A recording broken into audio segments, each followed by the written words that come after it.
Hello, yoga and karate friends. Uh, Another installment of Ashtanga Vinyasa Yoga for Karateka. I hope this is of interest with yoga specialists. This is what the people this is meant for are definitely my karate students, obviously, and any other martial arts people that are interested in Ashtanga Yoga and how it fits in with what we do as martial artists. But I would think it would be of interest to anybody who's actually serious about doing yoga in a non-spa-like fashion, if I can be that direct. There's nothing wrong with going to the spa, and there's nothing wrong with doing yoga or martial arts any way you want to do it. There's lots of people that think that what we do in martial arts is just not hardcore enough, that we're not out there, getting into competitions and cage fights, and whoever can still stand at the end is the winner or something. I'm not interested in that. I don't want my fingers to be broken. I'm taking piano lessons. I'm not interested. And the whole thing just strikes me as this whole lot of macho posturing, that it isn't really about real life so much, because real life doesn't work that way. Sorry, I'm getting off on a tangent already. But let me finish that thought. People say, well, who would win in a fight against, if somebody was a Taekwondo master or a mixed martial artist? Well, there's two big things left out of this equation. Who are these people? So you can have like a great Taekwondo master compared to somebody who's done mixed martial arts for 3 weeks. I'm going to bet on the Taekwondo guy. It's not the style, it's the person behind the style. And then even more fundamental than this, what are they fighting for? Is the Taekwondo master fighting to preserve his sense of pride and self-worth? That seems to me like a really poor reason for hurting somebody. Why would I go and smack somebody to prove how good I am? Which seems to be pretty much the whole reason for competition fighting, other than, I suppose, maybe some honing of skills for sure, but we do that with our friends without declaring winners. For money, maybe there's a money competition there and there's a career there. Go, yeah. I don't have any opinion about that. I'm not interested in that as a career personally. But if the motivation, what if it's the Taekwondo master versus the mixed martial arts guy who studied for 3 weeks, but they're in a fight because the Taekwondo master is abusing one of the mixed martial artist guy's kids. And I'm more likely maybe to put my bets on that guy because he's highly motivated. So that counts for something, right? Anyways, that's a whole other topic. Let's talk about yoga and how it fits in with our practice. And remember the background of all this, because this is like our 4th or 5th video or something on this subject. There's really a lot to unpack here. But the background is, as martial artists, and I would say as anybody in serious traditional practice, but for martial artists it gets really highlighted. It's about right action. Right action. How can we fulfill that in our lives? How can we respond with right action? What is the right action, and how do we do that? And I talked a little bit about the Zen idea of reflecting the world as a mirror, but a mirror of compassion, which is really the only way that we can possibly perform right action. And so that whole Ashtanga yoga thing is a way to try to clear that mirror for ourselves. And asana, or body work, is part of that process, a really important, a valuable part of the process. Not enough on its own, but certainly a significant part of that. A lot of the stuff that happens after asana in that eightfold path is encompassed, or can be encompassed, by asana if it's practiced. I was going to say properly, but just according to the directions. And we haven't even got to the directions yet. We're still unpacking the word, or the term, Ashtanga Vinyasa Yoga. We started unpacking Ashtanga, which you can see is really a lifetime of study to really deeply go into what does all that stuff mean, and where's the value for us. Then I kind of skipped Vinyasa and went to yoga and talked about yoga just describes practice, any practice. And so karate certainly falls within that category if you decide to work with it that way. You can do it just as a sport, just for fitness, just for like a social thing to do, for sure. You can use it as part of a professional thing, as a soldier or a professional competitor or bodyguard, or those kinds of things. Those are all, of course, legitimate ways of approaching this work. But the lineage that we're part of, and that interests me particularly, and I think most of my students, is the lineage that looks at this work as a practice and what's its value besides just doing a thing as kind of like a hobby or something, or as a physical fitness routine or something. So the part that's left after yoga and Ashtanga is vinyasa. And I kind of left this part to the end of, unpacking the name of the system, because it's got the most practical information in it. So vinyasa is usually translated as flow or count. And Jennifer's teachers, David Robson and Yelena Yasik, just put out an online course called Learning How to Count, Learning to Count, or something like that. Because it's really, really important. It's right in the name of the style. There are some directions for how to practice the style. Before we even get to that, though, right in the name of the style, it says vinyasa, which is count and flow. And you'll see, what I would consider to be more spa yoga stuff. The itinerant, I do this kind of class one day of the week and this other kind of class another day of the week, and I don't actually do anything with any kind of consistency. That falls into that category, and you'll see these vinyasa flow classes, which is like saying flow classes, or vinyasa classes, whatever that means. Vinyasa flow classes, and they're just sort of like a teacher just either has something prearranged or they make something up, but it's going to be something new every time you go. And they're just finding, okay, from this pose, then we can just shift over here and do this pose, and then we can do another pose, and kind of run a bunch of poses together, which for some people might be a little closer to what we're doing than the usual just these kind of classes where they spend a whole class on the shoulder, or maybe a whole class on a particular pose and doing kind of warm-up poses and stretches and various things until you can finally get to the actual pose at the end of class. So various ways of doing that kind of work. The Ashtanga Vinyasa Yoga system is completely different from that. It's a whole other approach, and I would contend much better at achieving the ends that we've already described in terms of cultivating the body and the rest of ourselves for right action. So vinyasa, count and flow. So if you put counting and flowing together, what do you get? You get rhythm, right? And so there's a beat. Now it's very common in Ashtanga and elsewhere to say that movement follows the breath. But what's missing from that equation is, what does the breath follow? And of course, if the movement follows the breath, as my breath gets faster, my movements get faster. And if I hold my breath or something, I guess my movement stops or whatever. And that's not it. That's not how Ashtanga works. There is a count. And we're really fortunate with our wonderful teacher, Jennifer, because she's a really strong professional musician. And among her many strengths as a musician, she's particularly good at rhythm and having a very steady sense of a steady metronomic kind of a pulse, which is the heart of all dance, which is really the heart of all music, if you want to get right into it.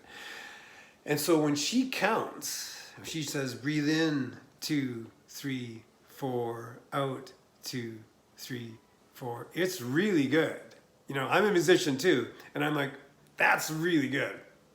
What's more, she could say, breathe in and tuck your chin and look at your nose, and keep it in time. She's like, she doesn't lose a beat or gain a beat. She gives all kinds of cues, and maybe she's over assisting somebody or whatever, and it's steady. As far as I can tell, it's steadier than anything I could come up with. It's really quite remarkable. So that's an indication to us that there's something going on there, that's a point she's trying to make for us. She's trying to support our practice by engaging us into this sense of pulse, which is, like I said, it's a dance. This is a sacred dance when it's done correctly, as according to the directions. Even before the directions, as according to the name of the style. Now, Jennifer's teacher, David Robson, is not a musician, And I've been in his classes, and he's trying to count, and he doesn't have anything like Jennifer's steadiness. And then when he tries to give cues or advice or teaching as he's going, he totally loses track of how many beats he's on, and so it can be really, so it's a workshop. That's what you're there for, and I already get that from my teacher. So you might say, well, Jennifer's a musician, so she's kind of adding that to the system. No, well, David Robson years ago actually put out an audio, and you can still buy the audio on his website. I think it's like $10 or something, and it's him doing the entire calling, giving it a lead primary series, and he hired a professional drummer to go boom, do, do, do, boom, do, do, do for the entire 90-minute recording of the leading the primary series, to keep him and everybody listening to the recording dead on in time, because he recognizes the importance of it and recognizes what I'm telling you, that vinyasa means that there's a steady beat. Now, whether you're a musician or not, you might find it useful to use a metronome. If you're not a musician, you might not even know what a metronome is, but you've seen those, these wooden things go tick tock on top of a piano. Now, of course, you can buy electronic metronomes which are much more reliable. If those things aren't perfectly level, they go tick tock, tick tock, tick. So you better get an electronic one, and you can get one. There's hundreds of free ones available as apps, as applications that you can download to your phone or what have you, and they're all fine. There's some that are really fancy for no good reason. You could very much look into that. Now David Robson's, if you got a metronome, David Robson's audio is 60 beats per minute, which is quite slow. It means 4 seconds breathing in, 4 seconds breathing out. That's pretty slow. And I've talked to him since then about that, and he says, yeah, that audio is too slow. Now, whether he really feels that it's too slow, it's maybe too slow for most of us. It's not supposed to be a struggle. And so you could maybe try setting it to 80 or 100, or see if you can find a speed of in and out that really works for you. So right away, this is having a huge impact on the practice itself, because the idea is there's one tempo. It doesn't start off slow while you're getting warmed up. And I see a lot of people doing that. They do their first sun salutations, take it really slow. Just really give yourself a chance to warm into the thing, maybe go for a massage before that and get maybe a clay wrap. You know what I'm saying? This is spa yoga. No, there's one speed. And if you're going to be, when you're in Utthita Hasta Padangusthasana and you're here and you're going to be going 1, 2, well, then that's about the speed you should be starting. Right? Or some kind of a compromise, like how fast would you like to be breathing in Utthita Hasta Padangusthasana? And then when you get there, don't just allow yourself to pant, actually try to keep it under control. And so that starts to change. I panted through years of primary series. Of course, I wasn't taught properly, neither Jen and I were taught properly initially. We were just thrown into the deep end and we're doing the entire primary series right at the beginning. So we had no chance to, just start with sun salutations and learn to control the breath, right? So that's the first thing that I've already gone into the actual physical practice by talking about the breath, but that's the first thing that in the actual physical practice that it's going to influence, is that there's a steady pace of the breath. And there isn't going to be a steady pace of the body because there's different speeds to the movement. So even that very first movement is relatively short, so it's going to be quite slow. And then you have to fold all the way down. So that's a bigger movement, right? Similarly, at the end of the first sun salutation, you got to come all the way up. So that's going to be pretty fast. And then coming back down to here is not going to take as long. When you get into that first fold, and then you have a full 4 beats of inhale to go from your forward fold into an upright position. If you're like me and you don't have much of a forward fold to start off with, you're only moving like this far, it's going to be really, really slow. And a lot of people, they go to their downward dog, and they get there so fast that they've got a couple of more counts in that breath to kind of wiggle around and pump their feet and do all this wrong stuff that's not correct.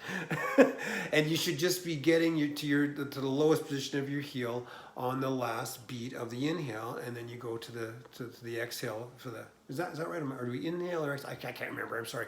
Whatever it is, whether you're inhaling or exhaling, as you go back to downward dog, it's on that beat 4 that you hit bottom, and then you hold that for the 5 breaths.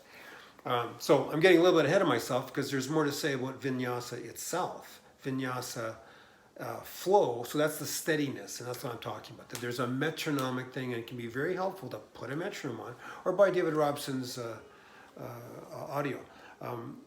I worked with David's audio for a bit, and I actually have software. I'm not going to send you his audio. That's not fair. He's got a thing that he made. It cost him money to make that, to hire a drummer and everything. And so if you want to use that, then I would recommend that you buy it. But once you've bought it, if you find it's too slow, if you send it to me, I can speed it up. I have software that can speed up and slow down audio without changing the pitch. So I'm happy to do that for you. So I could speed it up for you. And his voice is going to sound, but not disastrously so. You can still hear what he's saying. And that's the next part of what vinyasa means, is that there is a count. Okay, there's a count.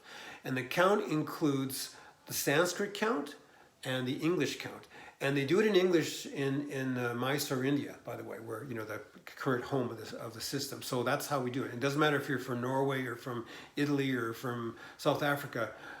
There's a Sanskrit count and an English count, and everybody does the English count. That's how it's done. So lucky for us, we speak English. We only have to count up to like 10 or something, so it's not a big deal.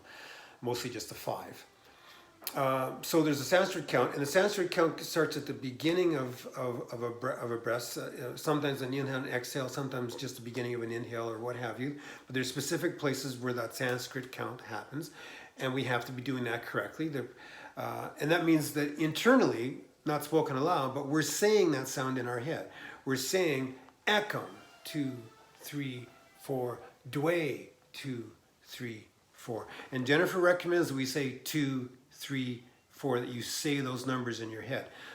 There's been some science on that. That it's really common for musicians and music teachers to count out the beats, and you think, well, that would be a way to keep you in the right place, so you know if you're on beat 2 or beat 4 or beat 3 or beat 1 or what beat you're on. Yeah, that's true, but there's something else going on there. When almost anybody counts, just say, okay, just count for me count backwards from 10 to 1. You go 10, 9, 8, 7, 6, 5, 4. We tend to do it really, really rhythmically. Everybody does. There's something about counting and rhythm that kind of goes together. So we can kind of cue our natural abilities as humans to dance. We have this natural ability, and we respond to steady beats. It's connected in some way to our counting ability. So by saying the numbers, you keep your count much steadier than it might be if you're just kind of breathing in and vaguely doing it for what seems like around 5 beats. That's not correct. That's not the way to do it. 4 beats, sorry. So the Sanskrit count starts at the beginning. So as I said, ekam, 2, 3, 4, dwe, 2, 3, 4. And then when we get into a pose like the downward dog at sun salutation, then you're going to hold it for a few breaths, 5 breaths in that case. Then we go, in, 2, 3, 4, out, 2, 3, 1, in, 2, 3, 4, out, 2, 3, 2, like that until we get to 5. And so that's backwards from how the Sanskrit count works. That's how it's done. That's the correct way to do it. And there's a lot to be said for disciplining yourself to do it exactly like that. So there's an internal count. And by the way, it also includes naming the poses. So ideally you get into your samastitihi to begin your practice. And I would highly recommend, Jen teaches the chants, to do the chant. You can do it silently or you can do it aloud, whatever is convenient. And if you don't know the chants, you haven't learned it, at least do an om. It helps you get concentrated. There's a lot. We could have like 10 videos on just om. Like there's so many good reasons. And as a Qigong practitioner for many years, I can tell you from that perspective that these are really good sounds to make. Like they're really good, internal sounds to make, despite their actually really excellent meanings as well. It's really good to dedicate your practice for yourself, for your best health, and for the greater good. These are all good things. There's just no downside to that. Anyways, I'd recommend doing that. And then you open your eyes, you look to tip your nose, and you say Surya Namaskara A, number 1, Ekam, inhale, right? Ekam, 2, 3, 4, excuse me. You don't have to say inhale, exhale, but you would say the numbers, right? And the name of the pose, in this case, that whole set, Surya Namaskara A. And then Surya Namaskara B, number 1, 2, 3. And then you'd say Panagustasana, Ekam, inhale, Dwe, exhale, in, 2, 3, 4, out, 2, 3, 1. So you've heard Jen say those things before if you're one of her students. She's not just saying that as a, I don't know, for her or for you just for this moment. That's what you're supposed to be saying in your head as you're doing this work. So that's part of those levels of Ashtanga that happen after number 3, asana, which is what we're talking about here. Those levels of concentration and meditation and withdrawal of the senses and all of those things can be contained in asana if you're following these directions. And the ability to concentrate and keep track of what number you're on, remembering the Sanskrit term, keeping the breath steady, all of that stuff is a lot of balls to keep in the air besides just doing the pose, right? And that's enough for most of us to stay in a highly focused mindset, very present focused. Because as soon as you start to think about the past or the future or sort of, making things up or telling stories, one of those balls is going to hit the floor. I know for myself. I mean, maybe you're mentally so much stronger than me that you can carry on a conversation yourself and keep all of that going. Personally, I can't. Whenever I start talking to myself, I just say to myself, okay, what am I not doing? And sure enough, there's going to be like, I'm not doing the count. I forgot which side I'm on. My breath is sped up. I've lost my bandhas. We'll talk about that in the next video. Something has fallen off my plate, almost certainly. If I keep all those things going, including the things we'll talk about in the next video, that I just mentioned, the bandhas, and even the breath is actually part of the next video. If you're simply keeping the count, keeping the steadiness of that pulse, and saying internally the name of the pose, the Sanskrit count, and the English counts to the beat, that's a pretty significant task. And it's quite amazing that Jen can do that while she's leading a class, doing assist, and she can keep that going. She hasn't done it for a while doing live classes, but it's quite an achievement of concentration. And that's what we're meant to do. And that's part of the reason why, no matter what your athletic abilities might be, you're not just thrown into a whole bunch of poses, because then you don't know them, right? You don't know what they're called. You don't know what the count is. And it's really significant. And I can say that. And you can say, well, you're not that good at yoga, so why should I believe you? Well, then believe the people who are really good at yoga. And so all the great Ashtangis, all, the Keenan McGregors and the Dave Robinson and all these great people, every single one of them, it says, how do you do this pose? You say, well, okay, you're coming from here, you say Ekam, inhale, and you breathe 2, 3, 4. They all do it. There isn't a single one of them out there that says, I did that count for a long time. I don't do that anymore. And then if you ask them, why they do the count, what's the value of the count, they all have different stories, right? They all have different stories, of course. And you'll have a different story too, but you won't have any story, you won't have anything to contribute to the conversation if you don't actually do the practice. And so the practice includes, right in the name, vinyasa. And vinyasa means that there is a mental task to be done. There's a count and there's a naming that occurs, all in time. Okay, so there's numbers, there's rhythm, and there's labels for each of the sections of the name of the pose as we get to it. And it's quite beautiful, and it really keeps us very focused. And oftentimes somebody who hasn't been doing that and then starts to try to do that, initially they find, wow, this is a lot harder than I thought. But then when you start to get into it and you start to do it correctly, it just like the time goes by, I think, wow, I wasn't thinking about other things. I felt so focused and concentrated, and I didn't feel like this was taking a lot of time. It changes your perception of time because you're in a state of concentration. You have to be to keep all those balls in the air, as I said. And that kind of concentration is the ground, the necessary foundation for anything that we would call meditation. Except for certain kinds of meditation where we're doing what I would call contemplative practices, which is great, don't get me wrong. but it's not what I'm calling meditation. It's not what's meant by meditation when it says in the Ashtanga, in the 8 limbs. When you get to meditation, it's not talking about sitting in a room with your eyes closed and saying affirmations. Although that's fantastic and lovely, and I highly recommend it. I would call that meta practice, which is something different, and I'd love to talk to you about it sometimes. It's been very, very helpful to me. But what we call meditation are certain kinds of like measurable brain states that they take advanced meditators and they put them under brain scans and stuff, and there's a very different stuff going on there. There's states of total congruence in all the different parts of the mind, in as much as they can measure it by looking at brain activity, and that's people who are good at getting into those kinds of states say they're not exactly voluntary. You can put yourself into a state of concentration, which is exactly what we're doing here in asana, and in a state of concentration you can sometimes get this gift of being in a sort of an altered state of meditation. But it's always a state of grace. It's sometimes put in that it's a gift and it can't be forced. And people get very, very good at it. And it's not different really from the martial arts thing, where you can be, in a very highly concentrated state doing your kata, but sometimes you just feel like a crane, or you just feel a dragon energy moving, flowing through you. And you can't force that to happen, but you can lay that ground. And on the other side of it, if you're in a state of like mental flux and your mind is a drunken monkey and you're thinking a million thoughts, there's no way that anything remotely like meditation is ever going to happen in that place.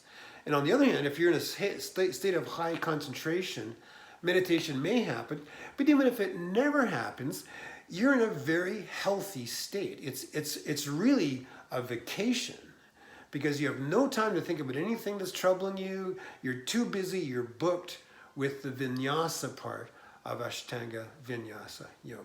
So I hope that's interesting and fun for you.